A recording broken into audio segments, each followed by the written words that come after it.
तरफा की बातों को बोलो संवाद कहें कैसे, तरफा मन की बातों को बोलो संवाद कहें कैसे, इस मरणासन अवस्था में हम जिंदाबाद कहें कैसे। एक तरफा मन की बातों को बोलो संवाद कहें कैसे, इस मरणासन अवस्था में हम जिंदाबाद कहें कैसे।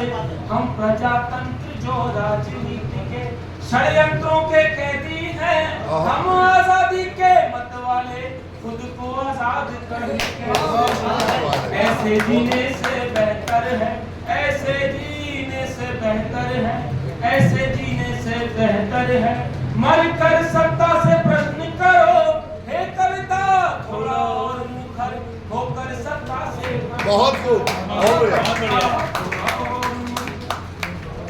अब लॉकडाउन का वो समय याद कीजिएगा, 300 बेड के सर हॉस्पिटल में गया था मैं, जहाँ 150 बेड व्यवस्थित नहीं पड़े हुए। औषधि के बहुत प्रचार हुए, हमारे मैं कहूँगा नहीं, आसपास की केमिस्ट वालों ने अपने मकान तोड़वा के दोबारा उसमें डिजाइन बना कर अपने बच्चों को सेटेलाइट कर दिया उन्होंने। ये हालत हो गई है सर। मैं 2 साल यूरोप ही रहा, वहाँ पर एक क्रोसिन की गोली बिना डॉक्टर के प्रिस्क्रिप्शन के पर्चे पे एपोथेक वाला मेडिकल स्टोर वाला आपको देगा नहीं देगा। बिल्कुल। आप किस लॉ एंड ऑर्डर की बात करते हैं, किस कानून व्यवस्था की बात करते हैं? और ये प्रश्न अगर वकील नहीं करेगा तो कौन करेगा? अली भाई सुनिए, बहुत बड़ी बात कही।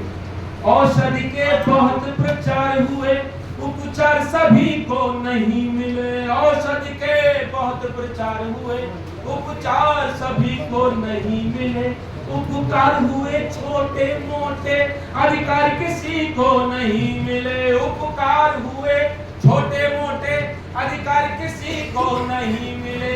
काशी ने तो वोटों की गंगा तक में डुबकी लगवा दी, काशी ने तो वोटों की गंगा तक में डुबकी लगवा दी।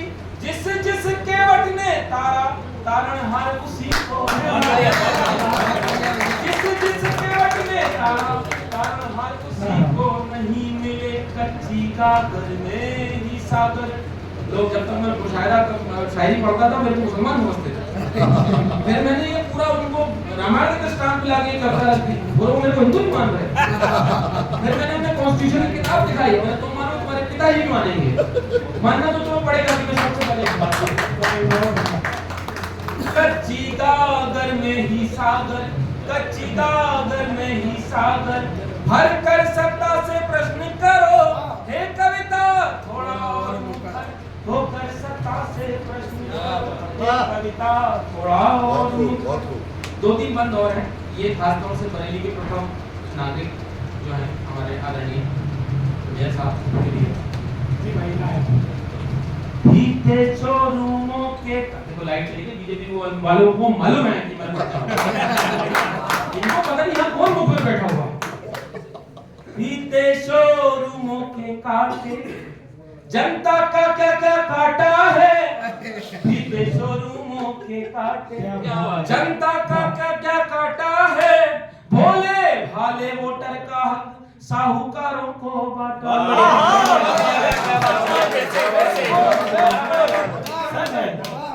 बहुत बढ़िया। उस संस्था के प्रथम नागरिक हैं जिस संस्था की जिम्मेदारी है शहर में जगह जगह सरकारी नल लगाएं, दुरुस्त करें, खराब है। बेटा प्याऊ चला रहा है ठेले। अरे अपने पिताजी से कहीं सरकारी नल ठीक करवाओ भाई। फिर से बहुत बढ़िया, बहुत बढ़िया, बहुत बढ़िया। बाप बेटे में समाज स्थापित नहीं हो पा रहा, समाज की क्या सुनेंगे? अगली मीटिंग में तुम ही बोलोगे मेरी। तो ये पक्की है, ये मेरी तरफ से भी पक्का है। जनता का क्या क्या काटा है बीते शोरूमों। अरे मैं तो देख रहा हूँ लॉन्ड्री का उद्घाटन करने के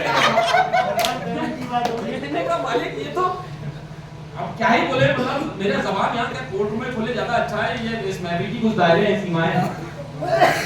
बीते शोरूमों के काटे, जनता का क्या क्या काटा है। बीते शोरूमों के काटे, जनता का क्या क्या काटा है। भोले भाले वोटर का हक साहूकारों को बांटा है।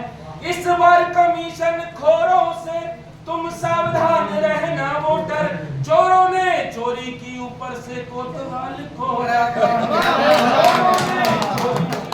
ऊपर से कोतवाल खोदाता है, जिन संतों को मुल्लाओं को, दोनों के बराबर कह रहा हूं। एक बात कहें, अब मान भी लो ना हिंदू है ना मुस्लिम है, कुछ लोग तुम्हारे घर में है, कुछ लोग हमारे घर में।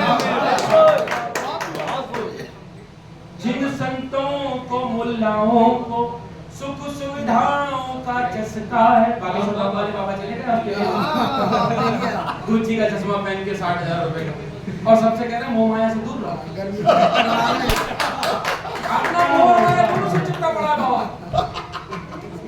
हमारी परिभाषाएं बदल दी गई, वकालत की जो परिभाषा है उस परिभाषा से भिन्न काले कोट को पहनकर कुछ लोग आ गए हमारे खेमे में, लेकिन वो प्रैक्टिसिंग लॉयर नहीं है। जुडिशरी में कोर्ट रूम के अंदर एंटर करते ही साहब के सामने पैर कांपने लगते हैं। मजिस्ट्रेट से बोलना था 4 डेटों में नदीम भाई मजिस्ट्रेट रिपोर्ट नहीं मंगा पाया है कि सीजन 3 5वें डेट पे मैंने कह दिया भाई साहब मुझे ऐसा लग रहा है जैसे एसएचओ ज्यादा बड़ा इंसान हो गया है कोर्ट से, और ऑनरेबल कोर्ट का आदेश तो ऐसा लग रहा है जैसे कपिल शर्मा के शो की लोग 2 मजाक की लाइनें हैं, 2 घंटे में रिपोर्ट आ गई। वसीम साहब का शेर है कि कौन सी बात कहां कैसे कही जाती है, ये सलीका हो तो हर बात मुझे पता था तलब की सलाहियत कोई नेता लोग बर्दाश्त कर लेंगे, जेल जाएंगे, दाएं बाएं करते हैं, लेकिन किसी भी मैंने वकालत की मैंने कहा तमीज से बात करनी। जिन संतों को मुल्लाओं को सुख सुविधाओं का चस्का है, जिन लोगों ने टीके टोपी का चोला ओढ़े रखा है, इन 4 पंक्तियों में भी आपको आनंद आएगा, तब उठा के कहता हूं। जिन संतों को मुल्लाओं को सुख सुविधाओं का चस्का है, जिन लोगों ने टीके टोपी का चोला ओढ़े रखा है, उन नेताओं के कलप लगे कुर्ते की जेबें चेक करो, उन नेताओं के कलप लगे कुर्ते की जेबें चेक करो, ना जाने झोले वाले के झोले में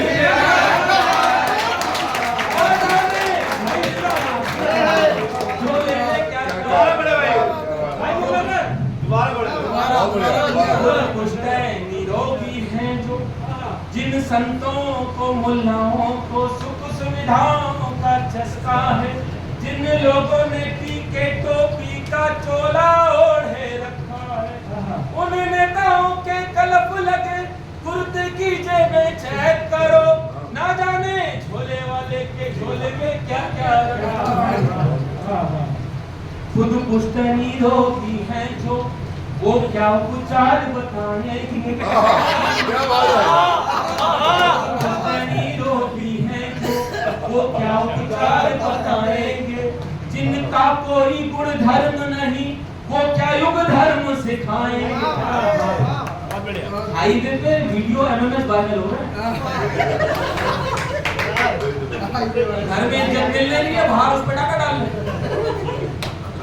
खुद पुश्तनी रोगी हैं जो, वो क्या उपचार बताएंगे, जिनका कोई गुण धर्म नहीं वो क्या युग धर्म सिखाएंगे। ये राजनीति के पंडे क्या मंत्रों के अर्थ बताएंगे, जब तक हम जैसे लव कुछ हैं ये यज्ञ नहीं कर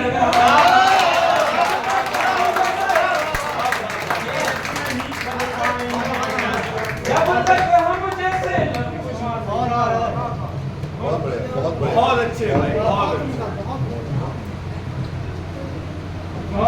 आप एक बहुत जरूरी संवाद 2 पद पढ़े हैं और ये भी आत्मा के बहुत करीब है।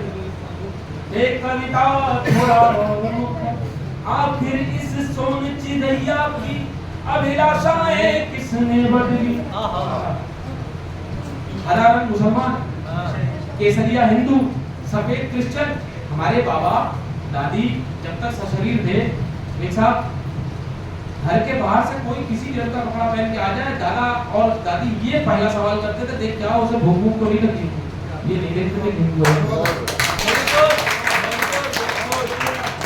आखिर इस सोन चिड़ैया की अभिलाषाएं किसने बदली, पीरों की संत फकीरों की परिभाषाएं किसने बदली।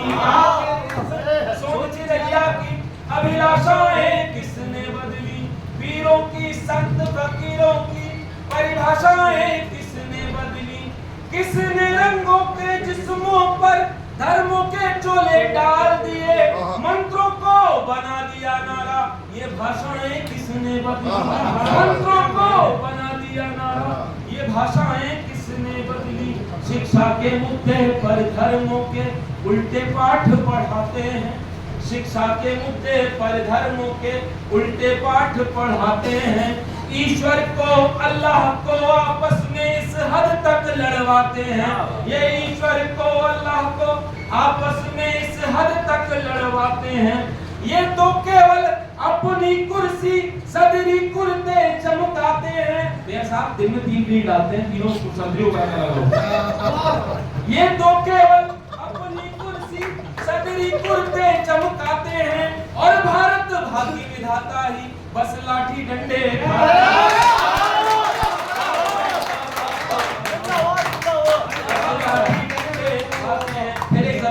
और चेतावनी देते हुए लखनऊ को भी चेतावनी दे रहा हूँ, दिल्ली को भी चेतावनी दे रहा हूँ।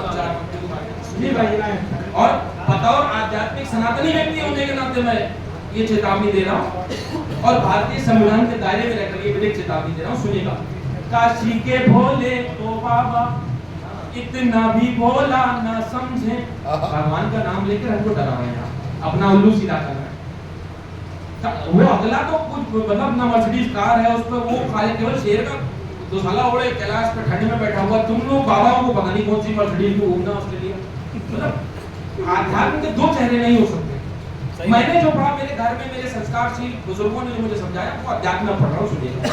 काशी के भोले को बाबा इतना भी भोला ना समझे, काशी के भोले को बाबा इतना भी भोला ना समझे, श्री राम नाम की महिमा की गरिमा को थोड़ा ना समझे, काशी के भोले को बाबा इतना भी भोला ना समझे, श्री राम नाम की महिमा की गरिमा को थोड़ा ना समझे। तुम इंद्र सही पर राम राज की सीमा लांघ नहीं सकते, तुम इंद्र सही पर राम राज की सीमा लांघ नहीं सकते, तुम लोकतंत्र की उम्मीदें सूली पर टांग नहीं सकते, सूली पर टांग नहीं सकते। अंगद की भांति डटे रहो, डट कर सत्ता से प्रश्न करो, बस राम नाम जपते जपते हंस कर सत्ता से प्रश्न करो, बस राम जपते जपते हंस कर सत्ता से प्रश्न करो, सत्ता से प्रश्न करो। अब के गर्दन तलवारों पर धर कर मरते मरते इस बार जरा लगकर सत्ता से प्रश्न करो। ये कविता और